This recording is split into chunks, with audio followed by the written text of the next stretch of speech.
집으로 찾아오는 쓰레기 수거차인데요. 평균 임금을 살펴보니까 조금 과감한 옷을 입고 하루에 몇 박스 정도 팔아봤냐고 하니까 라이더분들이 정말 폭발적으로 늘어났습니다. 그리고 배달 라이더 임금은 이렇게 조금은 복잡한 특별한 사냥 허가증도 주어지는데요. 네, 안녕하세요. 대만 이야기 전하는 바른애국 생활입니다. 평일 낮에 일이 있어서 백화점에 가면 손님이 많지는 않더라도 항상 손님들이 있더라고요. 그래서 그 중에는 젊으신 분들도 있고 저보다 나이가 더 많으신 분들도 있긴 한데 그분들은 대체 어떤 일을 하시길래 평일 낮에 백화점에 올 수가 있나 궁금해지더라고요. 그래서 오늘은 한국에서는 잘 못 봤던 대만의 특별한 직업 등에 대해서 한번 이야기해 보려고 합니다. 곧바로 시작하겠습니다. 사원이 많은 건 이미 알고 계실 거고 사원에서 일하는 분들도 정말 많습니다. 숙식 제공과 임금을 받으시는 분들도 있고 봉사체험에서 하시면서 약간의 용돈을 받는 분들도 계신데요. 사원을 관리하고 행사를 진행하는 등의 업무가 많다 보니까 이렇게 사람들을 채용한다고 하네요. 간혹 가정에서 신앙이나 가정 형편 등의 이유로 자녀들을 사원에 위탁하는 경우도 있는데요. 그런 분들의 대우는 어떤지 정확하게 모르겠지만 그렇게 썩 좋은 대우는 받고 있지 않다고 해요. 그렇다고 해서 사원에서 아이들을 착취하거나 이런 건 전혀 아니니까 오해하지 마시고요. 사원에서 오래 근무하신 분들의 경우에는 이렇게 향을 계속 피우다 보니까 폐암 발병률이 높다는 통계도 있는데요. 사원이 구체적으로 어떻게 운영되는지는 제가 오해가 없도록 더 많이 공부해서 별도의 영상을 한번 만들어 보도록 하겠습니다. 삔랑시스라고 하는 걸 빼먹을 수가 없습니다. 조금 과감한 옷을 입고 삔랑을 파시는 분들인데요. 사실 젊은 층으로 올수록 삔랑에 대한 수요가 점점 줄고 있고 특히 타이베이를 비롯한 이쪽 북부지방에서는 이런 삔랑 가게를 거의 찾아볼 수가 없는데요. 남쪽 지방에서는 아직도 이런 형태의 가게가 운영된다고는 합니다. 그래서 옷을 이렇게 조금 과감하게 입고 하루에 몇 박스 정도 팔아봤냐고 하니까 8시간 일하는데 하루 300박스 정도를 팔았다고 해요. 단순 계산으로 해서 시간당 거의 1분에 하나씩 이렇게 판 것 같은데 이런 거는 조금 대단하다는 생각도 들었습니다. 삔랑 가게를 지나가면 계속해서 삔랑을 만들고 계신데 그런 냄새가 가게 밖으로도 나오더라고요.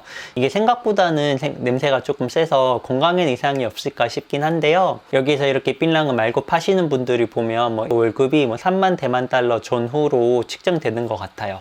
동남아 가사 도우미를 쉽게 찾아볼 수가 있습니다. 숙식을 제공하면서 함께 거주하는 형태가 많고 한 달 임금은 약 33,000 대만 달러 전후라고 합니다. 그리고 다 그런 건 아니겠지만 그 중에는 고용주와 이렇게 마찰을 일으킨다거나 중간에 도망간다거나 다양한 불화를 일으키는 경우도 많아서 이게 좀 사회 문제가 되고 있다고 하는데요. 그래서 조금 평판이 좋은 가사 도우미를 구하는 것도 그렇게 쉽지는 않다고 합니다. 아무나 동남아 가사 도우미를 고용할 수 있는 건 아니고 부양 가족 수, 가족 상황에 따라서 포인트가 있고 그 포인트에 맞는 분들만 동남아 가사 도우미를 고용할 수 있다고 합니다. 최근 몇 년간 음식 배달 어플리케이션의 라이더 분들이 정말 폭발적으로 늘어났습니다. 한국과 차이점이 있다면 한국은 한 라이더 분이 여러 개 어플에서의 주문을 한꺼번에 받아서 배달을 할 수 있다고 들었는데 대만은 자기가 소속된 회사에서만 거의 일을 하실 수 있는 것 같아요. 그래서 길거리에 보면 우버이츠 라이더, 푸드판다 라이더 이렇게 확실히 구별되어 있는 걸 알 수가 있습니다. 그리고 배달 라이더 임금은 이렇게 조금은 복잡한데요. 일반적으로는 건당 60에서 70대만 달러 정도 를 받는다고 해요. 대만 날씨와 교통환경 탓에 이것도 정말 쉽지 않은 직업임에는 틀림이 없습니다. 날씨 때문에 대만에서의 등산이 정말 쉽지 않은데요. 최근 몇 년간 대만 등산 인구가 꾸준히 늘고 있다고 합니다. 자연스럽게 등반 사고가 많이 일어나고 있는데요. 여기에서 대만의 원주민들이 산악 구조대로 활동을 톡톡히 하고 있다고 합니다. 아무래도 산도 잘 알고 단련이 돼 있으신 분들이라서 구조하는 횟수가 월등히 높다고 합니다. 이와 더불어서 이런 원주민들에게는 특별한 사냥 허가증도 주어지는데요. 원주민이라고 해서 전부 주어지는 게 아니라 정부에서 몇 명의 인원을 정해서 허가증을 준다고 해요. 산악구조대나 사냥꾼처럼 원주민 특성에 맞는 직업도 있는 것 같아서 조금 흥미롭게 다가왔습니다. 대만 하면 이것도 빼놓을 수 없죠. 이렇게 집으로 찾아오는 쓰레기 수거차인데요. 화면에서 보시는 것처럼 쓰레기 같은 경우는 직접 이렇게 다 버리지만 쓰레기가 잘 들어가는지 넘치지 않도록 이렇게 관리하시는 분들이 있더라고요. 이분들도 정말 힘든 직업인 것 같은데 평균 임금을 살펴보니까 37,000에서 38,000 대만 달러 정도 되더라고요. 그래서 이분들도 정말 힘든 일 하시는데 그렇게 많은 임금을 받지 않는 것 같아서 조금은 아쉬운 생각도 들었습니다. 대만의 오토바이 등록된 숫자가 1,400만 대라고 합니다.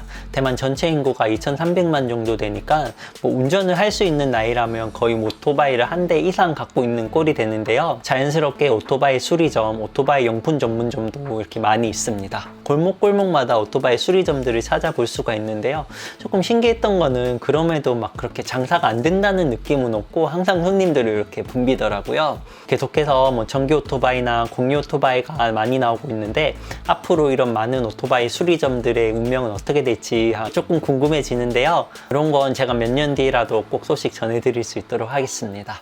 수리점에서 일하시는 분들은 임금이 정해져 있는 경우도 있지만 제가 만나봤던 사람들 같은 경우에는 몇 대 이상을 채워야 얼마를 받을 수 있고 그 이상 넘어가면 더 많은 금액을 받을 수 있고 이렇게 되어 있더라고요. 그래서 제 짧은 생각으로는 이렇게 영업 목표치가 있다 보면 뭐 수리하지 않아도 될 것도 괜히 수리하면서 이렇게 목표치를 채우는 조금 부작용도 있지 않을까라는 생각도 조금 들었습니다. 대만에 오시면 거의 다 한 번씩 이렇게 뭐 발 마사지라도 받고 돌아가시죠?